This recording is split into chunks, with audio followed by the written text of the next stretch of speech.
प्रेम कहानी शुरू होती है गुजरात के लखपत विलेज से, जो कि इंटरनेशनल बॉर्डर से 40 किलोमीटर पहले है और ये भारतीय सीमा का आखिरी गांव है।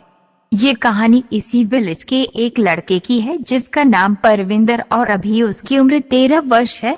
परविंदर का सिर्फ एक ही सपना है, जॉइन बीएसएफ। वह रात को सोता भी है तो उसको लगता है वो बॉर्डर पर है। परविंदर के पिता का नाम सुखविंदर सिंह है और वो सारा दिन लखपत गुरुद्वारा साहिब में रहकर लोगों की सेवा करते हैं। परविंदर की मां नहीं है। वह जब पैदा हुआ था उसके 3 साल बाद ही उसकी मां आतंकवादियों की गोली का शिकार हो गई। वह जिस स्कूल में पढ़ता है उसमें सभी धर्म के विद्यार्थी पढ़ते हैं, पर परविंदर उनसे कुछ अलग है। जब उससे उसका धर्म पूछा जाता है तो जवाब देता है हिंदुस्तान। जाति वो अपनी हिंदुस्तानी बताता है। उसी स्कूल में एक और विद्यार्थी है, उसका नाम सिद्धार्थ शर्मा है। सिद्धार्थ और परविंदर बहुत ही अच्छे और सच्चे दोस्त हैं। सिद्धार्थ परविंदर को अपने भाई जैसा मानता है। सिद्धार्थ के परिवार में माता पिता और 2 बहनें हैं। सिद्धार्थ एक कट्टर हिंदू है, लेकिन परविंदर और सिद्धार्थ का एक ही सपना है। दोनों ही अपने देश भारत की सेवा करना चाहते हैं, बस रास्ते अलग अलग है। परविंदर फौजी बनकर देश की सेवा करना चाहता है और सिद्धार्थ नेता बनकर अपने देश की सेवा करना चाहता है। सिद्धार्थ के पिता नागपुर में रहते हैं। सिद्धार्थ के पिता राम सेवक और सुखविंदर जी भी अच्छे दोस्त हैं।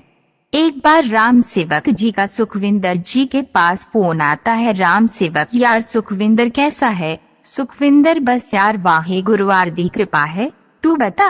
राम सेवक, बस यार अपने काम पर लगा हूँ, सोच रहा हूँ सिद्धार्थ को भी अपने पास बुला लूं। सुखविंदर, अच्छा तूने सिद्धार्थ से इस बारे में बात की है? वो क्या चाहता है? राम सेवक ने, यार बात क्या करनी है, वो मेरा बेटा है। सुखविंदर, चल ठीक है तू बुला ले उसे, लेकिन क्या सिद्धार्थ और परविंदर अलग अलग रह पाएंगे? राम सेवक, यार तू कहे तो मैं दोनों को अपने पास बुला लूं।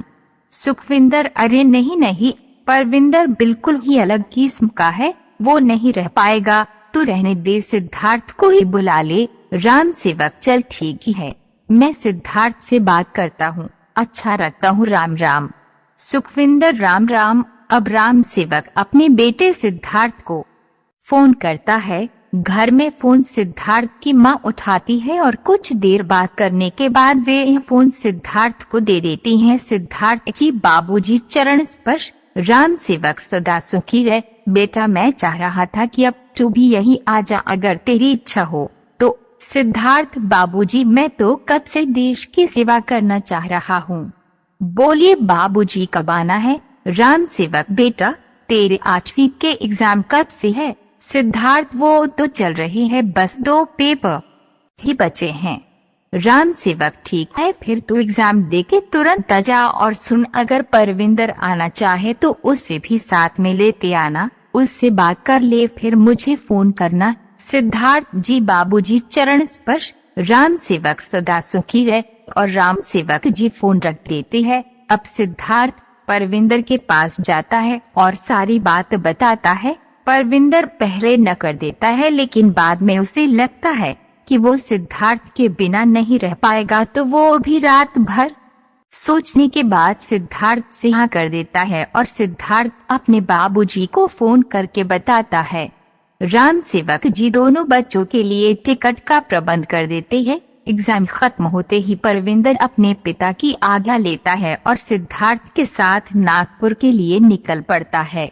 लगभग 25 घंटे का सफर करने के बाद दोनों नागपुर पहुंचते हैं। ट्रेन रुकती है और दोनों डिब्बे से बाहर निकलते हैं। स्टेशन में राम सेवक जी खड़े होते हैं। परविंदर जैसे ही उनको देखता है उसके होश उड़ जाते हैं और वो चिल्लाता है, नहीं। आशा करता हूँ कि ये कहानी आपको पसंद आया होगा। इसकी दूसरा भाग इसी YouTube चैनल पर उपलब्ध कर दिया जाएगा। इसके लिए आप कमेंट जरूर करें। हम जल्द से जल्द कहानी को आगे बढ़ाने की कोशिश करेंगे।